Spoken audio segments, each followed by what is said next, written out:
السلام علیکم ورحمۃ اللہ۔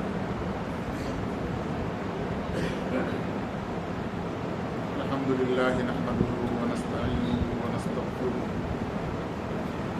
ونؤمن به ونتوکل علیہ ونعوذ باللہ من شرور انفسنا ومن سیئات اعمالنا من يهده الله فلا مضل له ومن يضلله فلا هادي له نشهد أن لا إله إلا الله وحده لا شريك له ونشهد أن سيدنا ومولانا محمدا عبده ورسوله صلى الله تعالى عليه وعلى آله وأصحابه أجمعين أما بعد قال الله تبارك وتعالى في كلامه المجيد أعوذ بالله من الشيطان الرجيم بسم الله الرحمن الرحيم ألهاكم التكاثر حتى زرتم المقابر كلا سوف تعلمون ثم كلا سوف تعلمون كلا لو تعلمون علم اليقين لترون الجحيم ثم لترونها عين اليقين ثم لتسألن يومئذ عن النعيم صدق الله العظيم وصدق رسوله النبي الكريم ونحن على ذلك لمن الشاهدين والشاكرين والحمد لله رب العالمين رب اشرح لي صدري ويسر لي أمري واحلل عقدة من لساني يفقهوا قولي آمين برحمتك يا أرحم الراحمين والحمد لله رب العالمين۔ حضرات سامعین، اللہ جل شانہ کا لاکھ لاکھ شکر و احسان۔ اللہ جل شانہ نے ہمیں ایمان کی دولت سے نوازا اور جناب رسول کریم صلی اللہ علیہ وسلم کی امت کے اندر پیدا فرمایا، اور نبی کریم صلی اللہ علیہ وسلم کا لاکھ لاکھ شکر و احسان کہ آپ صلی اللہ علیہ وسلم نے دین کی باتوں کو ہم تک پہنچایا۔ سورہ تکاثر خطبے کے درمیان تلاوت کی گئی ہے۔ اسی سورت سے متعلق گزشتہ جمعہ کچھ باتیں عرض کی گئی تھیں۔ انشاءاللہ آج بھی قرآن و حدیث کی روشنی میں جو منشا سورت کے نزول کا اللہ تبارک و تعالی کا ہے اسے پیش کرنے کی کوشش کی جائے گی۔ اللہ تبارک و تعالی سے دعا ہے کہ اللہ صحیح بات زبان سے نکالنے کی اور اس پر عمل کرنے کی توفیق عنایت فرمائے۔ اللہ تبارک و تعالی نے اس سورت کے اندر پہلا جو لفظ استعمال کیا ہے وہ لفظ ہے الہاکم التکاثر۔ کثرت کی خواہش نے ہمیں دھوکے میں ڈال رکھا ہے۔ اللہ تبارک و تعالیٰ فرماتے ہیں کہ کثرت نے تمہیں دھوکے میں ڈال رکھا ہے، یعنی بہت زیادہ ہر چیز ہمیں چاہیے۔ یہ جو ہماری خواہش ہے، اللہ تبارک و تعالیٰ فرما رہے ہیں اس خواہش اور مزید چیزوں کو سمیٹنا لینا، یہ جو خواہشات ہیں اللہ تبارک و تعالیٰ فرما رہے ہیں ان خواہشات نے تمہیں دھوکے میں ڈال رکھا ہے۔ حتیٰ زرتم المقابر، یہاں تک کہ تم قبروں میں پہنچ جاؤ گے یا پہنچ گئے۔ اللہ تبارک و تعالی نے ہمیں مخاطب کیا ہے قرآن کریم کے اندر۔ قرآن کے جو مخاطبین ہیں ان میں مسلمان اور تمام انسانیت ہے۔ گزشتہ جمعہ میں نے بتایا تھا کہ دو قبیلوں کے فخریہ مناظرے میں، گفتگو نے، آپسی بحث و تکرار میں اتنا طول پکڑا تھا کہ ہر قبیلہ اپنے مال کی کثرت، اولاد کی کثرت، جنگوں میں شامل ہونے والے لوگوں کی کثرت، یہاں تک کہ وہ لوگ جو قبروں میں دفن ہیں ان کی بھی گنتی کر کے فخر کر رہے تھے۔ اللہ تبارک و تعالیٰ نے سورت کو نازل کر کے فرمایا کہ یہی فخریہ جملے اسی طریقے سے تم دنیا کے اندر گناتے رہو گے، آگے بڑھنے کی کوشش کرتے رہو گے، یہاں تک کہ تمہیں دنیا سے رخصت ہو جاؤ گے۔ کلا سوف تعلمون، اللہ تبارک و تعالیٰ فرما رہے ہیں ہرگز نہیں، ان قریب تم جان لو گے، تمہیں معلوم ہو جائے گا۔ ثم کلا سوف تعلمون، پھر اللہ تبارک و تعالیٰ فرما رہے ہیں پھر ہرگز نہیں، ان قریب تم جان لو گے۔ یہ ڈانٹنے والا اللہ تبارک و تعالیٰ نے انداز اختیار کیا، جیسے بندہ کسی کو سمجھائے اور اسے سمجھ میں نہ آئے، کوئی کام کر رہا ہو تو کہتا دیکھو ایسا نہیں کرنا، اگر تم نے ایسا کیا تو تمہیں یہ خمیازہ بھگتنا پڑے گا، یہ نقصان تمہیں اٹھانا پڑے گا۔ اللہ تبارک و تعالیٰ نے اس واسطے بار بار اس لفظ کو دہرایا ہے، ڈانٹ پلائی ہے کہ ایسا تمہیں ہرگز نہیں کرنا چاہیے۔ کیا نہیں کرنا چاہیے؟ یعنی فخر کے لیے، تکبر کے لیے، آگے بڑھنے کے لیے، اپنے آپ کو آگے بڑھانے کے لیے کثرت مال یا اولاد یا دوسری چیزوں کی حرص اللہ تبارک و تعالیٰ فرما رہے ہیں تمہیں نہیں کرنا چاہیے۔ تم کرتے رہو گے، نہیں مانو گے، حتیٰ زرتم المقابر، یہاں تک کہ تم قبروں میں پہنچ جاؤ گے۔ کلا لو تعلمون علم الیقین، ہرگز تمہیں ایسا نہیں کرنا چاہیے، یہاں تک کہ تم قیامت کو دیکھ لو گے، یقینی علم کے ساتھ دیکھ لو گے۔ لترون الجحیم، مفسرین نے لکھا ہے کہ اللہ تبارک و تعالیٰ یہ فرما رہے ہیں کہ تم جہنم کو دیکھو گے، ثم لترونها عین الیقین، یقینی علم کے ساتھ دیکھنا تم جہنم کو دیکھو گے۔ ثم لتسألن یومئذ عن النعیم، پھر تم سے تمام نعمتوں کے بارے میں سوال کیا جائے گا۔ آپ قرآن کریم کی ان صورتوں کو پڑھیں، ترجمے کے ساتھ پڑھیں، تفسیر جتنا ممکن ہو دیکھنے کی کوشش کریں، تو آپ کو پتہ چلے گا کہ سورہ قاریہ جو اس سے اوپر والی پہلے والے جو صورت ہے اس کا تعلق اس صورت سے بڑا گہرا ہے، دونوں کے مضامین ایک جیسے۔ اللہ تعالیٰ نے جہنم کا تعارف کروایا سورہ قاریہ کے اندر، اور اسی جہنم کے تعارف کو کراتے ہوئے اللہ تبارک و تعالیٰ فرما رہے ہیں اگر یہی حالت رہی، جو حالت نہیں رہنا چاہیے، تو تم جہنم کو دیکھو گے، یقین کے ساتھ دیکھو گے، اور پھر تمام نعمتوں کے بارے میں اللہ تبارک و تعالیٰ فرما رہے ہیں تم سے سوال کیا جائے گا۔ اللہ تبارک و تعالیٰ نے ہمیں دنیا کے اندر بھیجا، کچھ خاصیت، کچھ خصوصیت ہمیں دی، کچھ عادت و اطوار ہمیں دی، اور اللہ تعالیٰ نے ان عادتوں کا تذکرہ ہمارے سامنے کیا۔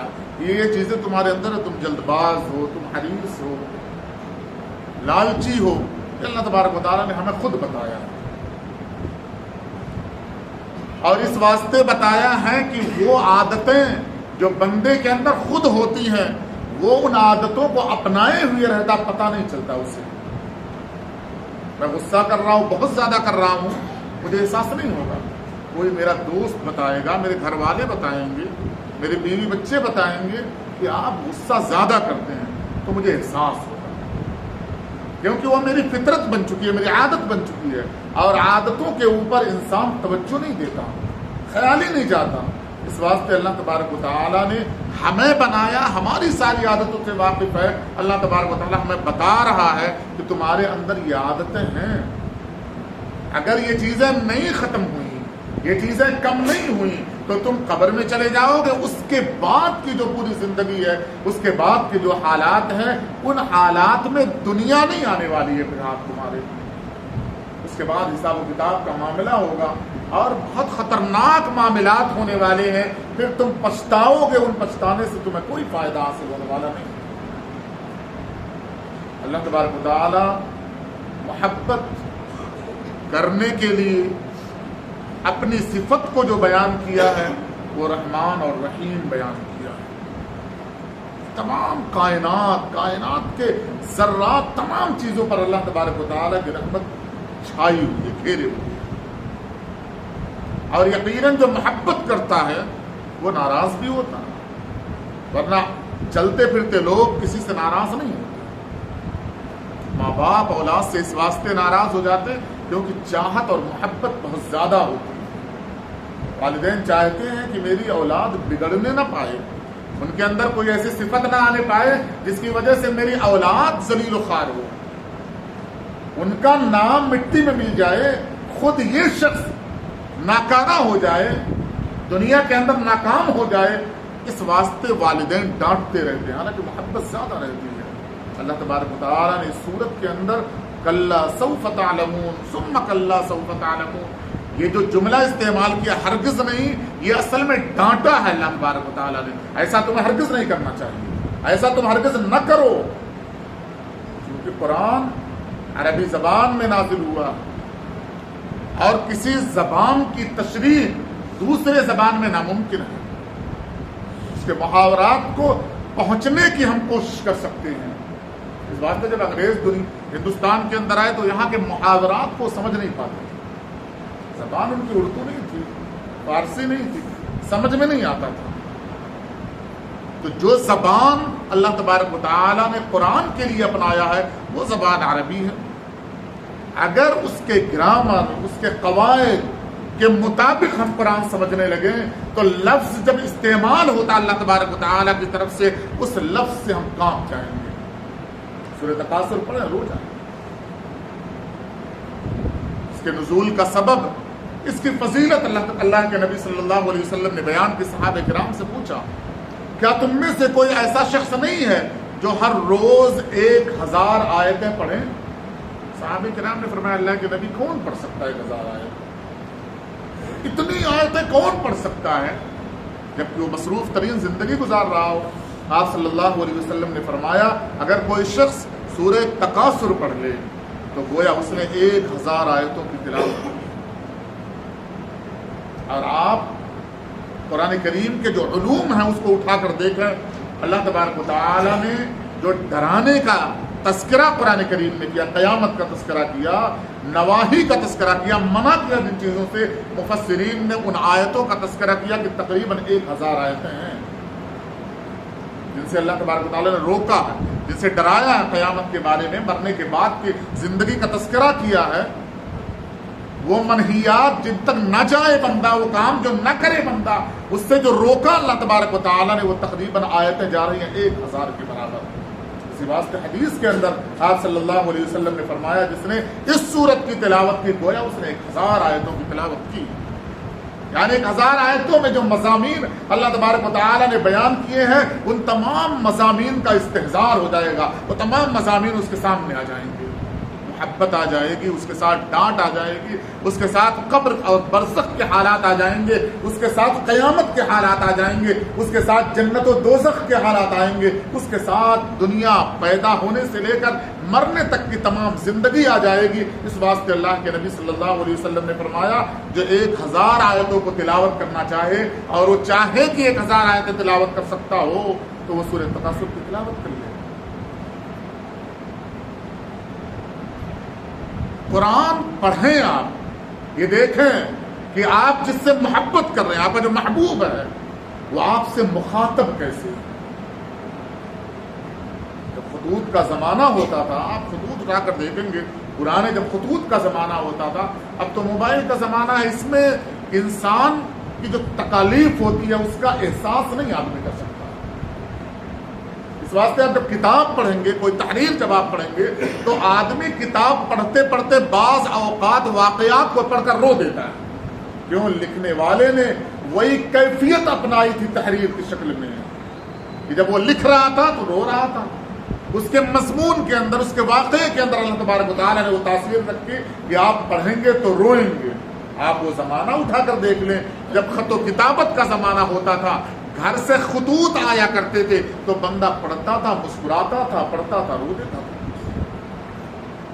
اور ایک ہی خط کے اندر کہیں خوشخبری لکھی ہوئی رہتی تھی کہ ایک بھائی پیدا ہوا ہے، یا ایک بھتیجا پیدا ہوا، یا فلاں کی شادی ہوئی ہے، یا یہ خوشی آئی ہے، کسی کی نوکری لگی ہے، اسی خط کے اندر نیچے تحریر ہوا رہا کرتا تھا، دادا کا انتقال ہو گیا، نانا کا انتقال ہو گیا، وہی بندہ ایک خط کے اندر دو طرح کی کیفیت اپنایا کرتا تھا، ہنس رہا ہے، مسکرا رہا ہے اس خوشخبری پر، اور غم پر رو رہا ہے، اس کیفیت کے اندر مبتلا ہو رہا ہے۔ اللہ تبارک و تعالی چاہ رہے ہیں کہ میرا بندہ میرے کلام کو پڑھے، جہاں میں اسے بشارت والی، خوشخبری والی کیفیت کے اندر لانا چاہ رہا ہوں وہ خوش ہو، جہاں میں اسے ڈرانا چاہ رہا ہوں وہ غمگین ہو، میرے سامنے لرز جائے، کانپ جائے۔ یہ کب ہوگا؟ جب ہم قرآن کریم کو سمجھنے کی کوشش کریں گے، سمجھ کر پڑھ لے جائیں گے۔ مشکل تھا، کوئی مشکل چیز ہے قرآن کریم کا سمجھنا؟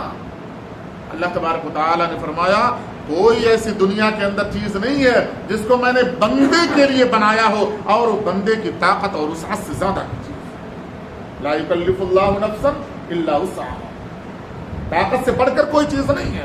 اللہ تبارک و تعالی نے بس کی بات ہے اس واسطے فرمایا۔ اللہ کو پتا ہے کہ اس پوری امت کے اندر کوئی مزدور ہوگا، کوئی آفیسر ہوگا، کوئی کام کرنے والا ہوگا، کوئی کرانے والا ہوگا، کوئی غریب ہوگا، کوئی امیر ہوگا، تمام کائنات کا علم رب کائنات کو ہے۔ وہ رب فرما رہا ہے کہ تمہیں سمجھنا چاہیے۔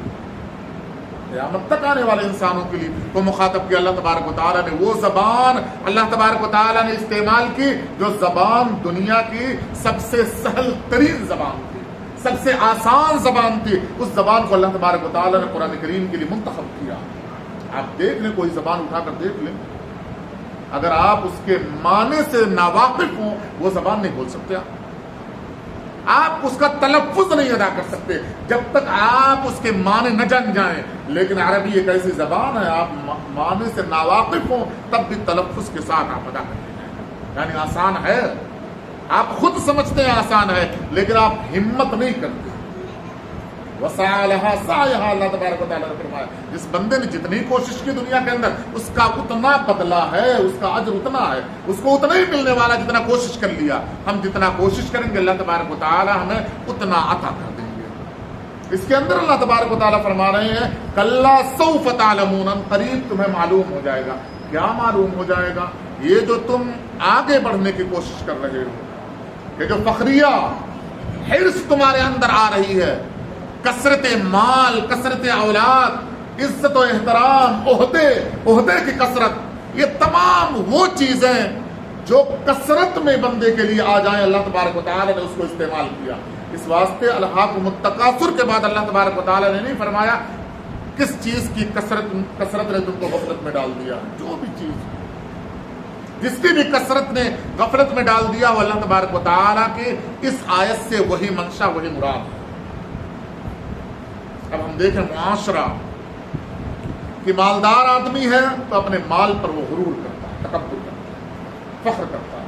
قرآن کریم میں اللہ تبارک و تعالیٰ نے دو اشخاص کا تذکرہ کیا ہے اور نبی کریم صلی اللہ علیہ وسلم سے فرمایا کہ آپ ان کا تذکرہ کریں۔ مثل الرجلین احدہما، اللہ تبارک و تعالیٰ نے بڑی آیت کے اندر لمبا سا واقعہ بتایا ہے۔ وَضْرِبْ لَهُمْ مَثَلَ الرَّجُلَيْنِ، اللہ تبارک و تعالیٰ مثال دیجیے، آپ لوگوں کو بتائیے۔ اللہ تبارک و تعالیٰ نے جو آیت کے اندر تذکرہ کیا، دو لوگوں کا اور دونوں کے باغات کا تذکرہ کیا۔ انگور کے باغات، ارد گرد کھجور کے جھاڑ، اندر کھیتیاں بھی ہو رہی ہیں اور اچھی فصل آ رہی ہیں، اور ان دونوں باغات کے درمیان میں نہریں جاری ہیں۔ اللہ تبارک و تعالیٰ نے پورا نقشہ کھینچنے کے بعد بتایا کہ وہ مالدار شخص اپنے ایک غریب دوست کا ہاتھ پکڑ کر کندھے پہ ہاتھ ڈال کے اسی باغ کے اندر لے کر جا رہا ہے اور تذکرہ کر رہا ہے کہ تم دیکھ سکتے ہو۔ اللہ تبارک و تعالیٰ نے انا اکثر من کا، اللہ تعالیٰ نے جو مجھے مال دیا ہے، جو جائیداد دیے، باغات دیے، وہ تم سے زیادہ اللہ تبارک و تعالیٰ نے دیا۔ یہ اس شخص نے تذکرہ کیا اور چلتے چلتے یہ کہہ رہا ہے کہ میرا یہ گمان ہے کہ قیامت تک جب تک میں ہوں، میری نسل ہے، اس کے اندر اللہ تبارک و تعالیٰ کمی نہیں کرنے والے ہیں۔ اور پھر یہ کہہ رہا میرا گمان ہے قیامت وامت آنے والے نہیں، اور پھر کہہ رہا اگر ایسا ہوا کہ قیامت قائم ہوئی تب بھی اللہ تبارک و تعالیٰ مجھے وہاں اتنا ہی دیں گے جتنا دنیا کے اندر مجھے دیا ہے۔ یہ فخریہ جملہ اس نے استعمال کیا تو اس کے غریب دوست نے اس سے کہا کہ تمہیں ایسا کہنا چاہیے تھا جب تم باغ کے اندر داخل ہوئے کہ ماشاء اللہ، یہ اللہ تبارک و تعالیٰ کی عطا ہے، اللہ نے جو چاہا ہے مجھے دیا ہے، تمہیں یہ کہنا چاہیے تھا چہ جائے کہ تم نے یہ جملہ استعمال کیا۔ اللہ تبارک و تعالیٰ نے مثال کیوں بیان کی؟ کیونکہ یہ انسان کی فطرت ہے، جب اس کے پاس کچھ آ جاتا ہے تو فخر پہلے کس سے کرتا ہے؟ وہ اپنے تمام دوستوں سے فخر کرتا ہے جو حیثیت میں اس سے نیچی ہے۔ اللہ تعالیٰ فرما رہے ہیں یہی ہے الہاکم التکاثر، چاہت، آگے بڑھنے کی چاہت کہ غفلت میں تم پڑ گئے۔ اللہ تبارک و تعالیٰ نے اسی سورت کے اندر اخیر میں اللہ تبارک و تعالیٰ نے فرمایا ثم لتسألن یومئذ عن النعیم۔ مفسرین فرماتے ہیں سورہ قاریہ اور سورہ تکاثر کے اندر جو مضامین اللہ تعالیٰ نے بیان کیے قیامت کے، اس کا تعلق ثم لتسألن یومئذ عن النعیم سے نہیں ہے۔ یہ الگ مضمون اللہ تبارک و تعالیٰ نے اسی سورت کے اندر بیان کر دیا۔ قیامت کا تذکرہ تھا، جہنم کے دیکھنے کا تذکرہ تھا، اور یقینی طور پر جہنم کے دیکھنے کا تذکرہ تھا۔ پھر اچانک اللہ تبارک و تعالیٰ نے فرمایا ثم لتسألن یومئذ عن النعیم، تاکہ بندہ یہاں تک چلے جانے کے باوجود اگر سنبھل نہیں رہا ہے تو کم سے کم اب سنبھل جائے کہ اللہ تبارک و تعالیٰ نعمتوں کے بارے میں باز پرس کرے۔ کیا جملہ اللہ تبارک و تعالیٰ نے استعمال کیا، لترون الجحیم ثم لترونها عین الیقین، کہ تم جہنم کو دیکھو گے۔ ہم بھی مخاطب اس کے ہیں۔ مفسرین نے لکھا ہے کہ جب بندہ اس دنیا سے چلا جاتا ہے، انتقال کر جاتا ہے، تو دو طبقات میں وہ بٹ جاتا ہے بندہ، یا تو جنتی ہوگا یا جہنمی ہوگا۔ اگر جہنمی ہے تو صبح صبح روز اس کی جہنم اسے دکھائی جاتی ہے، اور یہ جو صفات ہیں آگے بڑھنے کی، فخر کرنے کی، تکبر اور غرور کرنے کی، وہ صفت انسان کو گنہگار بناتی ہے۔ اللہ تبارک و تعالیٰ فرما رہے ہیں اگر یہ صفت ہے تو کل قیامت آنے سے پہلے پہلے تمہیں جہنم دکھائی جائے گی۔ کیا کیفیت ہوگی کہ تم اس کو جان لو گے، تم اس کو دیکھ لو گے، روزانہ دکھائی جائے گی۔ یہ جہنم تمہارا ٹھکانہ ہے، تاکہ بے چینی، بے قراری قیامت تک بڑھتی رہے، عذاب دو گنا ہو جائے۔ پھر اللہ تبارک و تعالیٰ نے فرمایا یقینی طور پر تم جہنم دیکھ لو گے۔ قیامت کے دن کا منظر اللہ تبارک و تعالیٰ نے پیش کیا۔ حدیث کے اندر آتا جب قیامت قائم ہوگی تو فرشتے جہنم کو گھسیٹ کر لائیں گے، کھینچ کر لائیں گے، اور بندہ جب جہنم کو اپنی آنکھ سے کھینچا ہوا دیکھے گا تو اللہ تبارک و تعالیٰ نے فرمایا ثم لترون الجحیم، تم جہنم کو اپنی آنکھوں سے یقینی طور پر دیکھ رہے ہوں گے۔ اب اللہ تبارک و تعالیٰ نے جو منظر کھینچا ہے، جہاں ہمیں بڑی بے شمار نصیحتیں اللہ تبارک و تعالیٰ نے فرمائی ثم لتسألن یومئذ عن النعیم، تم سے یقیناً ہر نعمت کے بارے میں سوال کیا جائے گا۔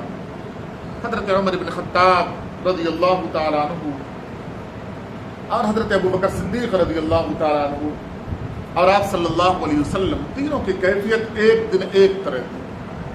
بھوک کی شدت نے آپ صلی اللہ علیہ وسلم کو بھی بے چین کیا، حضرت ابو بکر صدیق رضی اللہ تعالیٰ عنہ کو بھی، حضرت عمر فاروق رضی اللہ تعالیٰ عنہ کو اتنا بے چین کیا کہ تینوں گھر سے باہر نکل گئے، اور ملاقات ہوئی پہلے ابو بکر صدیق رضی اللہ تعالیٰ عنہ سے آپ صلی اللہ علیہ وسلم کی۔ پوچھا کیا بات ہے؟ آپ بے چین ہو کر نکل گیا تھا، بھوک کی شدت نے مجھے بے چین کر دیا تھا۔ آگے بڑھے، حضرت عمر رضی اللہ تعالیٰ عنہ سے ملاقات ہوئی، انہوں نے بھی یہی کہا۔ تو تینوں آپ صلی اللہ علیہ وسلم نے دونوں صحابیوں کو لیا اور ایک انصاری کے صحابی کے باغ میں گئے اور باغ کے دروازے کے پاس جا کر سلام کیا، 3 بار سلام کیا۔ حدیث کے اندر آتا ہے اندر سے جواب نہیں آ رہا تھا۔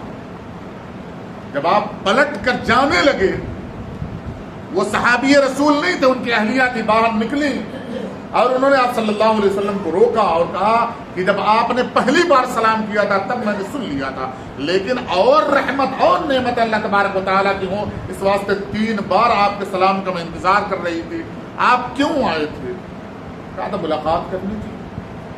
انہوں نے اندر باغ میں بٹھایا، کھجور کے خوشے توڑے، انگور کے خوشے توڑے، آپ صلی اللہ علیہ وسلم کے حوالے کر دیا، آپ نے کھایا۔ وہ کھجور کے چند دانے کھانے کے بعد حضرت عمر رضی اللہ تعالیٰ عنہ کو مخاطب کیا اور کہا کہ عمر تمہیں پتہ ہے یہی وہ نعمتیں ہیں جن کے بارے میں اللہ تعالیٰ نے فرمایا ثم لتسألن یومئذ عن النعیم۔ فاقہ ہے، بھوک کی شدت نے گھر سے باہر کر دیا، چند کھجور کے ٹکڑے دسترخوان پر آئے ہیں، کسی نے دیا ہے تب ملا ہے، وہ نعمت حلق کے نیچے گئی۔ آپ صلی اللہ علیہ وسلم نے فرمایا کل قیامت کے دن اللہ تبارک و تعالیٰ انہی نعمتوں کے بارے میں سوال کریں گے۔ مزید اس سورت کی جو تشریحات ہیں انشاءاللہ آئندہ جمعہ بیان کی جائیں گے۔ اللہ تبارک و تعالیٰ سے دعا ہے اللہ عمل کی توفیق۔